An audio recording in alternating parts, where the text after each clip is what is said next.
అనగా పరిశుద్ధాత్మ దేవుణ్ణి మనం దూషించినప్పుడు పరిశుద్ధాత్మ దేవుడు మనలో నుంచి వెళ్ళిపోతాడు.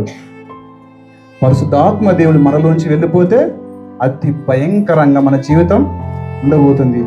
దావీదు భక్తుడు ఒక్క మాట చెప్తున్నాడు, దేవా నీ సన్నిధిలో నుంచి నన్ను త్రోసివేయకుము, నీ పరిశుద్ధాత్మను నా యుద్ధ నుంచి తీసివేయకుము. అంటే దావీదు భక్తుడే బ్రతిమలాడుకుంటున్నాడు,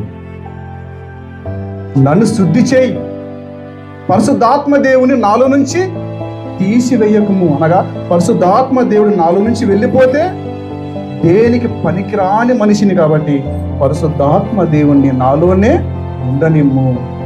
పరిశుద్ధాత్మ దేవుడు మనలోనే ఉండాలి అంటే యేసుక్రీస్తు ప్రభుల వారిని అనగా సంఘమైన మనము ఎలా ఉండాలంట? శుద్ధిగా ఉండాలి, పాపం చేయకూడదు.